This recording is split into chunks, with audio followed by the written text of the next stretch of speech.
Bonjour et bienvenue dans l'Ubinews vidéo de novembre. Je suis Rémi Delcaillot, expert référencement local. J'interviens auprès d'Ubiflow pour ce service de référencement local. L'objectif de la vidéo d'aujourd'hui est de vous parler des principaux facteurs de référencement qui vont impacter la remontée de votre page business dans les résultats de recherche locale. On distingue parmi les centaines de facteurs de référencement de l'algorithme de Google 7 grandes catégories et en particulier GMB, Google My Business, la complétude et l'optimisation dans le remplissage de votre page Google My Business, les avis clients, la structuration de votre page de destination entre Google My Business et votre site internet, également son architecture et son optimisation. Donc toutes les actions qui vont permettre à votre site web et à l'URL de votre page de destination de gagner en autorité viennent en queue de classement des facteurs comportementaux, de personnalisation et aussi les fameuses citations externes, c'est-à-dire la multidiffusion de votre page d'établissement sur d'autres portails que Google. Vous voyez ci-contre le poids de chacun de ces facteurs de positionnement répartis du plus important au moins important, et ce chiffre est à l'origine une moyenne pondérée entre guillemets du consensus de tous les experts de référencement local de ce monde qui se sont mis d'accord sur le poids de chacun de ces facteurs et également de chacune donc de ces catégories qui regroupent ces différents facteurs. Ces facteurs de référencement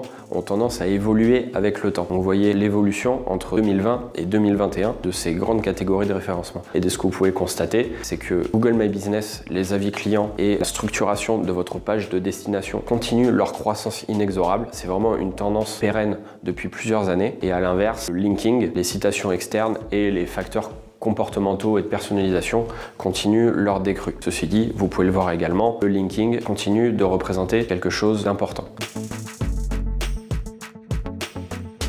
Le premier d'entre eux, c'est la présence de mots-clés dans le nom de votre page Google My Business. C'est déjà une tendance qu'on retrouve depuis quelques années. Oui, ça peut paraître bête, mais la présence de ces mots-clés nativement dans le nom de votre page, c'est un des facteurs primordiaux de référencement de votre page sur les mots-clés qui sont importants pour vous. Attention cependant à ne pas exagérer et vouloir remplir votre nom de page Google My Business avec tous les mots-clés, entre guillemets, qui vous passent par la tête. Ce sont des pratiques de keyword stuffing. Google les réprouve. Certes, ça ne va pas assez vite, mais de nombreux acteurs s'outillent actuellement pour protéger leurs propres clients des pratiques de malhonnêtes de keyword stuffing de leurs concurrents. Si vous passez régulièrement sur les mots-clés qui sont importants pour vous sur Google, que vous faites des simulations et que vous vous rendez compte que dans les résultats de fausses pages ou des doublons de pages ou des établissements qui ont fermé leurs portes se retrouvent devant vous dans les résultats de recherche, vous avez la possibilité de les signaler à Google pour demander leur fermeture, soit parce que l'établissement a fermé définitivement ou qu'il n'a tout simplement jamais existé parce que c'est une fausse page ou un doublon. Troisième facteur, la complétude de sa page Google My Business évidemment. Le quatrième facteur, et c'est un petit nouveau pour cette année, même s'il était déjà évidemment présent dans l'algorithme avant, mais on l'a vraiment mis en exergue cette année, c'est la présence de liens profonds sur sa page de destination locale, celle sur laquelle vous faites pointer votre page Google My Business. Dans de trop nombreux cas, les pages de destination locale sont un petit peu des espèces d'îlots isolés à l'intérieur du site web et qui ne font aucune référence à d'autres parties du site web. Elles sont vraiment posées là avec quelques informations mais ne sont pas vraiment embarquées